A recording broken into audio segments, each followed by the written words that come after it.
Hello, good morning. मैं मनीष कुमार एक बार फिर से आपका स्वागत करता हूं अंक प्लस के यूट्यूब चैनल पे, जहां इस बार मैं आपके सामने उपस्थित हूं इंग्लिश के कुछ महत्वपूर्ण एमसीक्यू, इम्पोर्टेंट एमसीक्यूज के साथ में, जो डिफरेंट एग्जामिनेशन में आपकी बहुत बहुत बहुत ज़्यादा मदद करने वाले हैं। तो बिना टाइम वेस्ट किए मैं अंक प्लस के यूट्यूब चैनल पे आपको एमसीक्यूज के साथ में आगे बढ़ाता हूँ। तो पहला सवाल हमारा है, select the option that expresses the given sentence in active voice.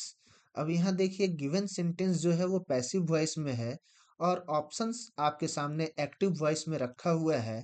आपको इनमें से फाइंड आउट करना है कि कौन सा एक्टिव वॉइस होगा जो कि उस पैसिव वॉइस के लिए एक्टिव का काम करेगा।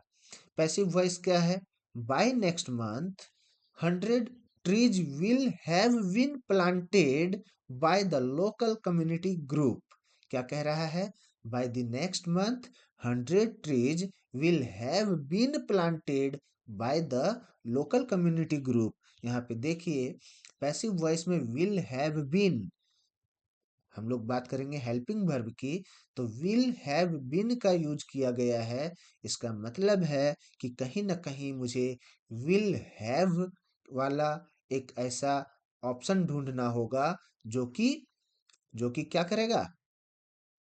विल हैव वाला एक ऑप्शन ढूंढना होगा जो कि एक एक्टिव वॉइस होगा। तो अब देखिए, विल हैव वाला कहाँ मिलेगा? तो ऑप्शन नंबर ए तो बिल्कुल नहीं है, ऑप्शन नंबर ए बिल्कुल नहीं है, और option number sorry sorry sorry option number ए बिल्कुल नहीं है, और ऑप्शन नंबर डी भी नहीं होगा। तो दो ऑप्शन तो पहले ही रिजेक्ट हो गया। अब हमारे पास बच गए हैं option number B and option number C. तो ऑप्शन नंबर बी और ऑप्शन नंबर सी में देखिए, ऑप्शन नंबर बी क्या लिखता है? By next month the local community group will have plant. अब बताइए, हैव, हैज, हैड, इनके साथ में कभी आपने वर्ब का पहला रूप देखा है क्या? इसके साथ में कभी आपने V1 का फॉर्म देखा है क्या? तो हैव प्लांट तो हो ही नहीं सकता है। ऑप्शन बी भी रिजेक्ट हो गया भैया। अब बचा क्या? Option number C. अब ये सही है या गलत है ये तो बाद में डिसाइड होगा, लेकिन हमारे पास एक लौता ऑप्शन बचा है, तो ऑप्शन नंबर सी ही हमारे लिए परफेक्ट और सही जवाब होना चाहिए। वैसे पढ़ के देखते हैं। By next month the local community group will have planted 100 trees। Very good, this is the बिल्कुल परफेक्ट और बिल्कुल ये सही जवाब होगा। तो एक्टिव वॉइस कौन सा होना चाहिए? By next month the local community group will have planted 100 trees। कौन सा? ऑप्शन नंबर सी। सेकंड हम लोग बात करते हैं, choose the correct alternative for the following simple sentence to transform it into a complex sentence. क्या कह रहा है? एक सिंपल सेंटेंस को कॉम्प्लेक्स सेंटेंस में ट्रांसफर करने के लिए आपके पास नीचे दिए गए जो चार ऑप्शन हैं, उन चार ऑप्शंस में से एक सही ऑप्शन का चुनाव करना है आपको। She studied hard to top the class. उन्होंने बहुत ही मेहनत से पढ़ा है ताकि वो क्लास में टॉप कर सके। क्लियर है? अब इनको थोड़ा कॉम्प्लेक्स बनाने की जरूरत है। तो कॉम्प्लेक्स में हम लोग देखेंगे, she studied hard because she topped the class. नहीं, बिकॉज यहाँ तो नहीं आएगा। उन्होंने बहुत मेहनत किया है क्योंकि वो क्लास में टॉप किए हैं, ऐसा नहीं है। उन्होंने बहुत उन्होंने क्लास में टॉप किया है, इसका ये मतलब नहीं है कि आप बोलेंगे कि उन्होंने क्लास में टॉप किया है और उसके लिए उन्होंने बहुत ज़्यादा मेहनत किया है। ये बिकॉज वाला टर्म यहाँ पे थोड़ा सा अनसुटेबल लग रहा है। She studied so hard that she topped the class. या बिल्कुल, this is the correct option, and she studied so hard that she topped the class, ये एक कॉम्प्लेक्स सेंटेंस होगा और ये एक परफेक्ट सेंटेंस होगा। Since she was studying she topped the class, ऐसा थोड़ी है, पढ़ते तो हर कोई है। Since she was studying she topped the class, इसका मतलब है कि जो पढ़ेगा वही टॉप करेगा। तो जाहिर सी बात है, क्लास में तो हर कोई पढ़ते हैं, लेकिन बहुत ज्यादा मेहनत से जो पढ़ते हैं वो टॉप करते हैं। तो यहाँ पे ऑप्शन नंबर सी को भी हम लोग नहीं चुन सकते हैं। She studied hard but top the class, ये बट का क्या मतलब है भैया? बट नहीं आएगा, बिकॉज नहीं आएगा, और थर्ड ऑप्शन तो बिल्कुल नहीं होगा। तो हमारे पास ऑप्शन नंबर बी इकलौता ऑप्शन है जो कि करेक्ट होगा, और उसके साथ हम आगे बढ़ेंगे। अगला सवाल हमारा है, change the complex to simple sentence. इससे पहले हमने क्या देखा? सिंपल को कॉम्प्लेक्स बनाना। अब हमें क्या है? कॉम्प्लेक्स को सिंपल बनाना है। तो कॉम्प्लेक्स सेंटेंस क्या है भैया?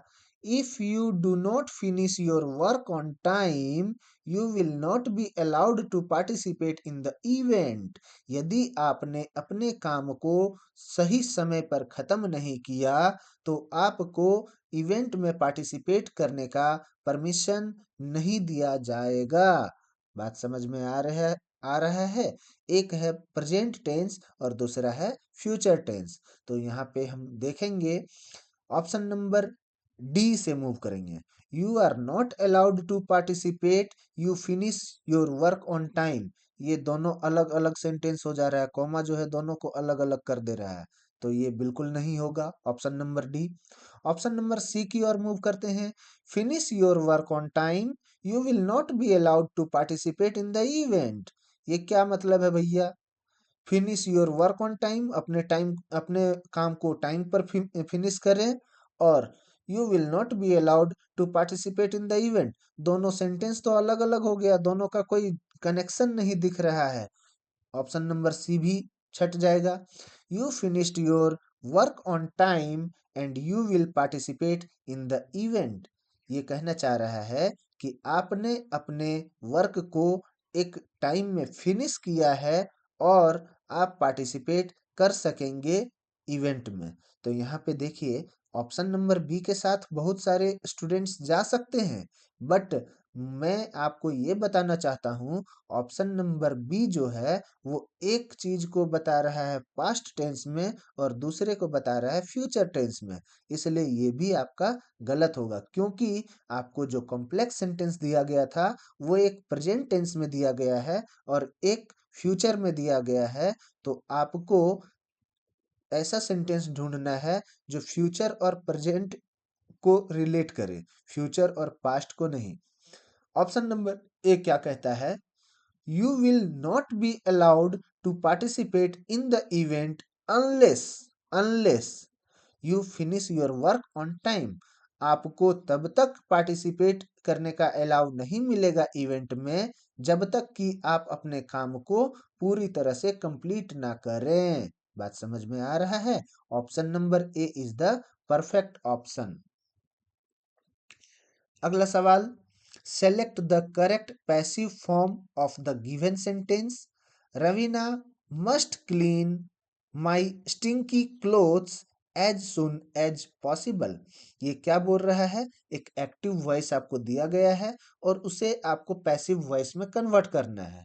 आपको एक्टिव को पैसिव में कन्वर्ट करने के लिए क्या करना होता है? जो सब्जेक्ट होता है उसको ऑब्जेक्ट की तरह ट्रीट करना होता है, और जो ऑब्जेक्ट है उन्हें हमें सब्जेक्ट की तरह ट्रीट करना पड़ेगा।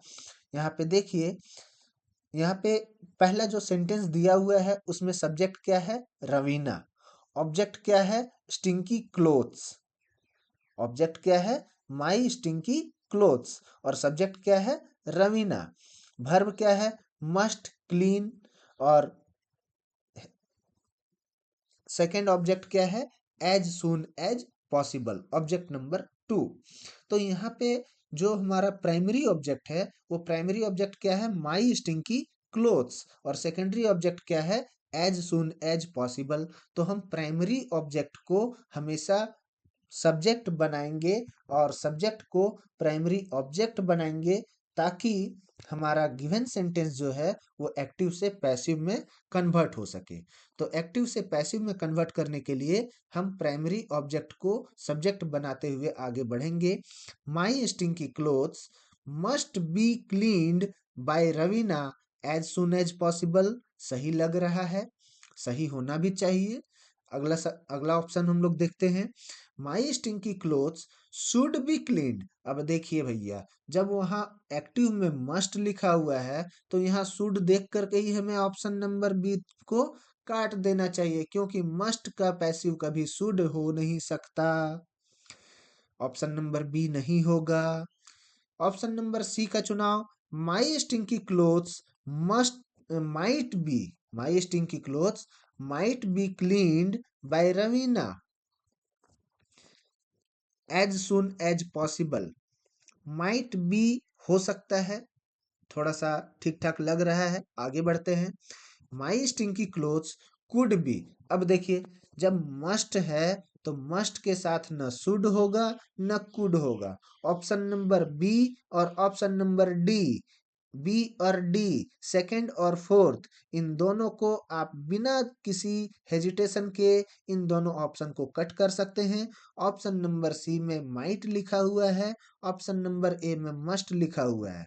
अब मुझे ये देखना है कि मुझे प्रेजेंट टेंस के साथ जाना है या मुझे पास्ट के साथ जाना है। तो मैं यहाँ पे प्रेजेंट का चुनाव करूंगा, क्योंकि एक्टिव हमारा प्रेजेंट में लिखा हुआ है तो मुझे पैसिव को भी प्रेजेंट में ही चाहिए। My stinky clothes must be cleaned by Raveena as soon as possible. Option number A is the correct option and option number A के साथ ही हम आगे बढ़ेंगे। अगला सवाल, सॉरी, अगला सवाल नहीं, अगला आपको ये अंक प्लस के यूट्यूब चैनल पे बेसिक कंप्यूटर के कुछ एमसीक्यूज डाले गए हैं। यदि आप कोई ऐसे एग्जाम की तैयारी कर रहे हैं जिनमें बेसिक कंप्यूटर्स के सवाल पूछे जाते हैं, तो बिल्कुल आप इस यूट्यूब चैनल पे बेसिक कंप्यूटर की क्लास को एक बार विजिट जरूर करें। इससे आपको आने वाले एग्जाम में बहुत ही फायदा देखने को मिलेगा। और यदि आपको मेरा पढ़ाया हुआ समझ आ रहा है, मेरा पढ़ाया हुआ आपको कुछ फायदा कर रहा है, तो आप इस यूट्यूब चैनल को सब्सक्राइब जरूर करें, ताकि आने वाले निकट भविष्य में जो कोई भी वीडियो अपलोड किया जाएगा उसके नोटिफिकेशन आप तक जरूर पहुंचे और आप किसी भी वेरी वेरी इंपॉर्टेंट वीडियो से अनजान ना रहें। आप एक बार वीडियो के यूट्यूब चैनल पे जाकर के उनको सब्सक्राइब करें, बेल बटन दबाएं, और यदि आपको अच्छा लग रहा है तो आप इसे फॉरवर्ड भी करें, अपने दोस्तों के साथ शेयर भी करें। ठीक है, हम लोग आगे बढ़ते हैं। अगला सवाल है हमारा, convert the direct indirect speech to direct indirect speech with the form with the help of the given options. They said the girl is hiding in the place where we left her. यहाँ पे आपको देखिए, एक छोटा सा trick आपके साथ किया गया है कि आपको इन्होंने बताया नहीं है कि आपको दिया गया जो सेंटेंस है, जो गिवन सेंटेंस है, वो डायरेक्ट है या इनडायरेक्ट है। क्योंकि आप देखिए, क्वेश्चन में लिखा है convert the given direct oblique indirect speech. अब आपको पहचान करना है कि गिवन सेंटेंस डायरेक्ट है या इनडायरेक्ट है। मतलब नरेशन में आपको फाइंड आउट करना है कि ये नरेशन का कौन सा पार्ट है, डायरेक्ट वाला पार्ट है या इनडायरेक्ट वाला पार्ट है। यदि ये डायरेक्ट है तो आपको इनडायरेक्ट में कन्वर्ट करना है, यदि ये इनडायरेक्ट है तो आपको डायरेक्ट में कन्वर्ट करना है। ठीक है, अब हम लोग आगे बढ़ते हैं। ऑप्शन नंबर ए क्या कहता है, they said that the girl was being hiding in the place where they had left her. उन्होंने कहा, they said that the girl was being hiding, being hiding, was being hiding, यही तो sentence गलत हो गया।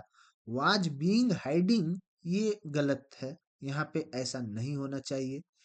They said that the girl was hiding in the place where they have left her। यहाँ पे देखिए, जब एक्टिव वॉइस जो आपको दिया गया है, sorry sorry sorry sorry, direct speech जो आपको दिया गया है, इसमें क्या कहता है? The girl is hiding in the place where we left her. जहां हमने उसे छोड़ा था, मतलब ये पास्ट टेंस की बात कर रहा है। तो फिर भैया यहाँ पे हम प्रेजेंट टेंस में कैसे जाएंगे? They said that the girl was hiding in the place where they have.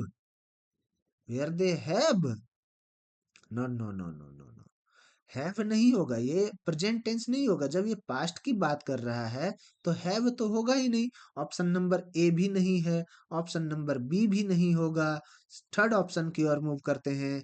They said that the girl has been hiding in the place where they had left her. They say that the girl has been hiding, वहां the girl is hiding लिखा हुआ है sir, direct speech में। They said the girl is hiding, यहाँ has और have और had का बात ही नहीं है। तो the girl has been hiding बिल्कुल गलत होगा।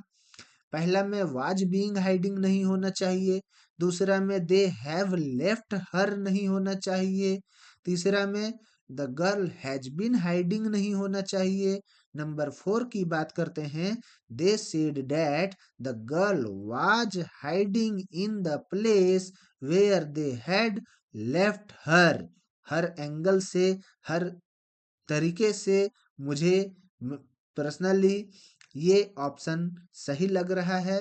The they say that the girl was, is का वाज हो गया, प्रेजेंट टेंस का पास्ट हो गया, क्योंकि दे सेड उन्होंने कहा था, उन्होंने कहा था, पहले ही कह चुके थे। तो दे सेड उन्होंने कहा था, क्या कहा था? The girl is hiding. तो उन्होंने जब कहा था उस समय इज था, अभी तो वाज हो गया ना। In the place where we left her, जहां उन लोगों ने छोड़ा था। तो दे हैड लेफ्ट हर, जहां उन लोगों ने छोड़ा था। तो ऑप्शन नंबर डी का चुनाव बिल्कुल बिल्कुल सही चुनाव होगा। हम आगे बढ़ेंगे। आगे हमारा सवाल है, each of the following sentence has a blank space and 4 words are given below it. Select the most appropriate word from the options. क्या है? यहाँ पे जो ऑप्शन दिया गया है, 4 ऑप्शन को, उनमें से जो सबसे ज्यादा सुटेबल होगा उसे आपको फिल इन द ब्लैंक में फिल करना है।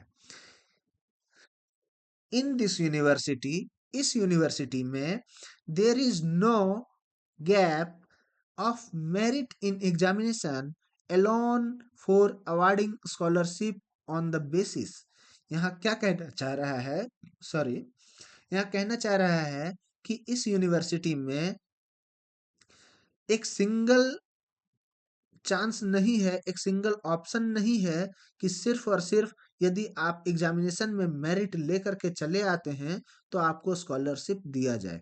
मतलब यहाँ पे सिर्फ और सिर्फ एग्जामिनेशन के मेरिट को देख करके स्कॉलरशिप नहीं दिया जाता है। ये अकेला एग्जामिनेशन जिम्मेवार नहीं होगा। एग्जामिनेशन में लाए हुए मार्क्स या एग्जामिनेशन में लाए हुए स्कोर जिम्मेवार नहीं होंगे अकेला आपको स्कॉलरशिप दिलाने के लिए। तो यहाँ पे हम बात करते हैं, नीचे से चलते हैं। In this university there is no possibility of merit, ऐसा नहीं है, पॉसिबिलिटी की तो बात ही नहीं है। जब पॉसिबिलिटी की बात नहीं है तो चांस की भी बात नहीं होगी, क्योंकि आप देख सकते हैं चांस और पॉसिबिलिटी लगभग सिनोनिम टर्म ही होते हैं, एक जैसे टर्म है, एक जैसे यूज होने वाले टर्म है। तो न ही पॉसिबिलिटी होगा और ना ही चांस होगा। अपॉर्चुनिटी की यदि हम बात करते हैं, in this university there is not opportunity of merit in examination alone for awarding scholarship on the basis।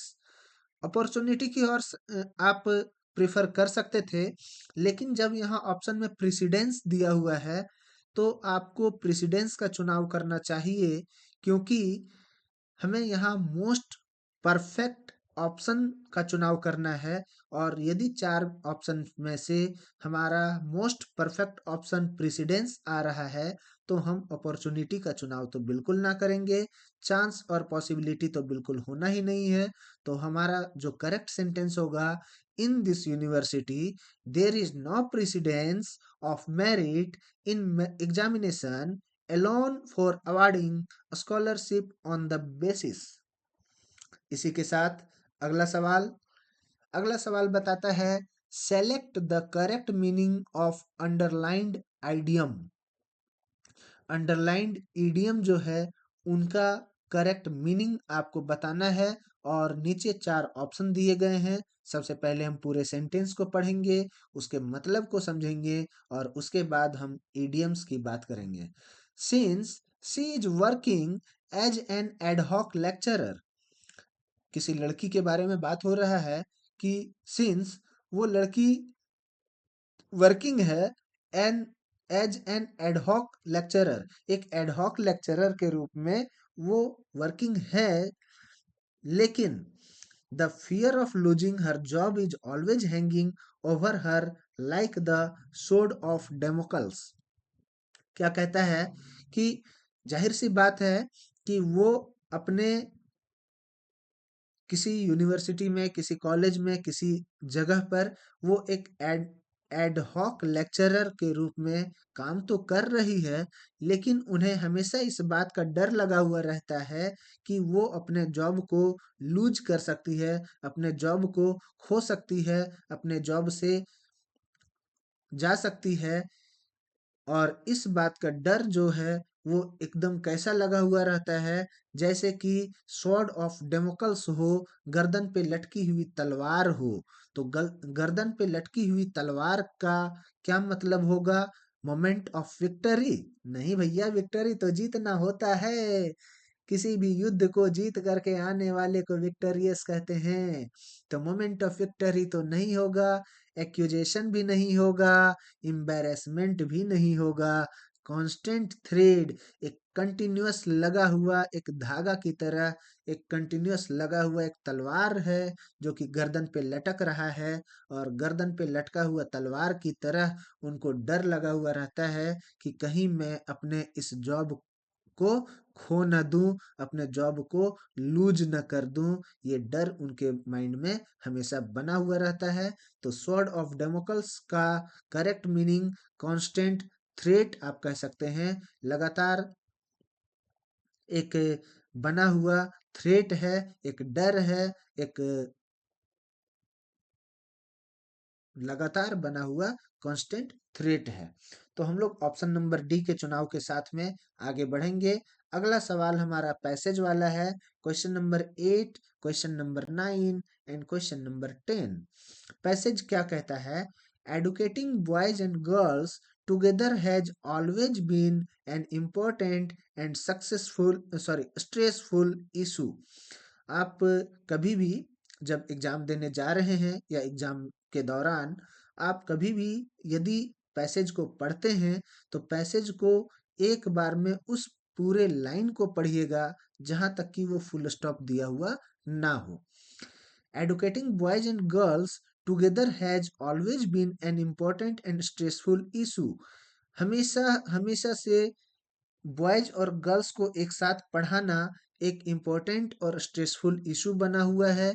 Many parents believe that the educational process can be more effective if the classes are divided according to the gender of the students। बहुत सारे parents का मानना है कि educational process को और भी ज़्यादा इफेक्टिव बनाया जा सकता है यदि क्लासेस को डिवाइड कर दिया जाए according to the gender of the students। Although same-sex schools are considered too conservative and strict in today's times। कहा जा रहा है कि सेम सेक्स स्कूल जो हैं उन्हें माना जाता है कि वो बहुत ही कंजर्वेटिव हैं, बहुत ही पुरानी सोच वाले हैं और स्ट्रिक्ट हैं आज के टाइम के हिसाब से। Nevertheless, there are still supporters of this manner of education। लेकिन आज भी बहुत सारे ऐसे सपोर्टर हैं जो इस मैनर ऑफ एजुकेशन को सपोर्ट कर रहे हैं। Some parents are not in favour of co educational system.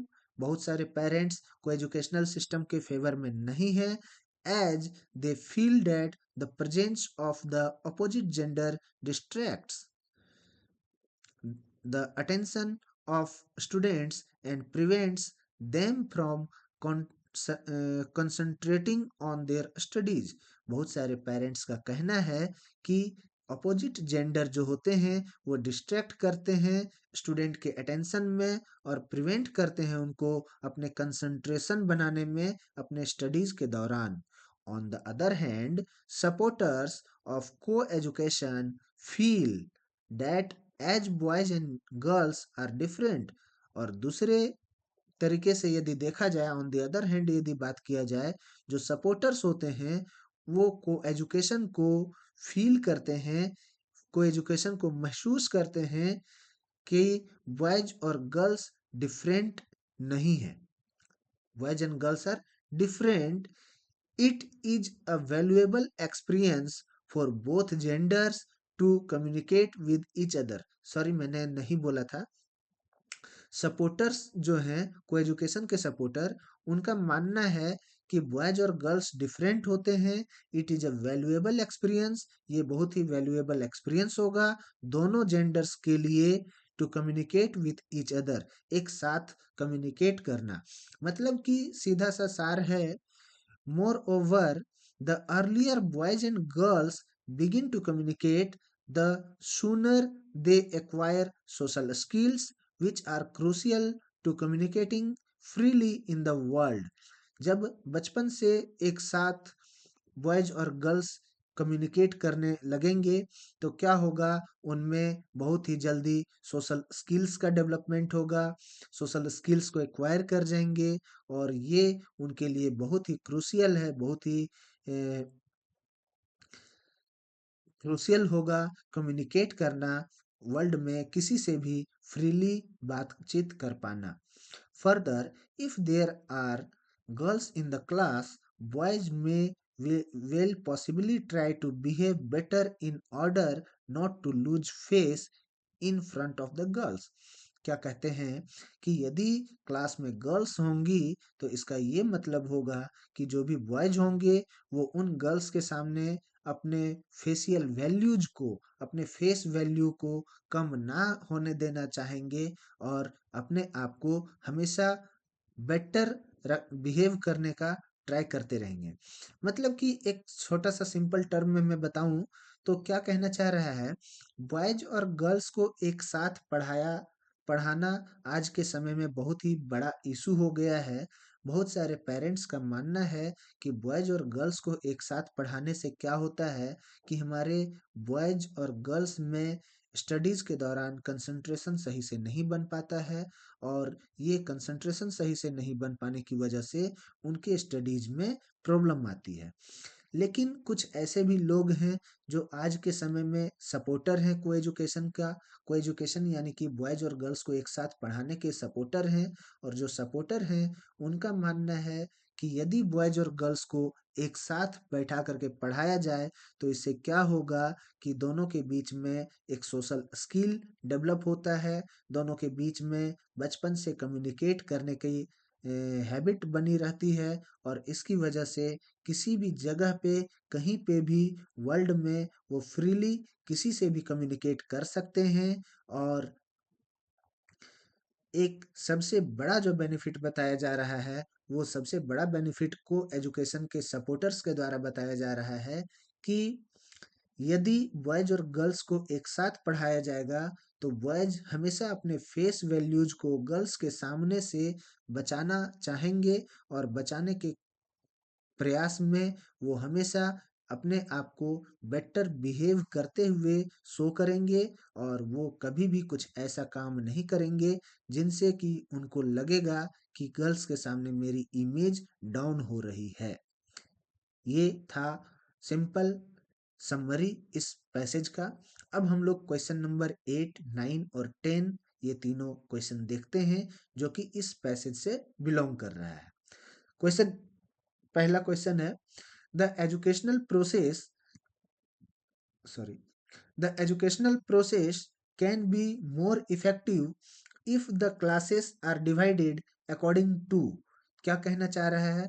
Line number 3 में देखिए, सॉरी, लाइन नंबर 2 देखिए, many parents believe that the educational process can be more effective if the classes are divided according to gender of the students. Option number B, gender of the students. Line number 3 में आपको passage में दिख रहा होगा option number B, gender of the students.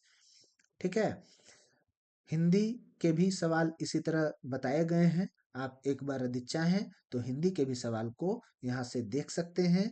आपको YouTube के description box में इसका लिंक दे दिया जाएगा। क्वेश्चन नंबर 9 में हम लोग मूव करते हैं। The presence of the opposite gender distract the attention of the students. It is the. क्या कहना चाह रहा है कि presence of the opposite gender distract करता है स्टूडेंट्स के अटेंशन को। ये किसका ओपिनियन है भैया?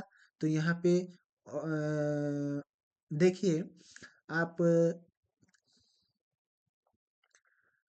लाइन पैसेज में देखिए, first second third fourth fifth line के सबसे आखिरी सेंटेंस, आखिरी स्टेटमेंट को पढ़िए।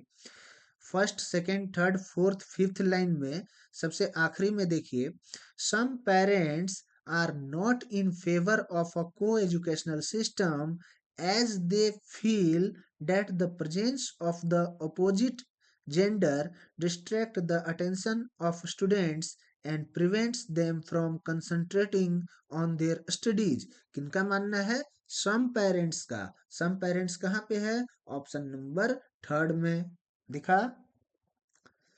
अगला सवाल और आज के आखिरी सवाल, what does the author mean by conservative in the passage? अभी भी मैंने आपको बताया था कंजर्वेटिव का क्या मतलब था।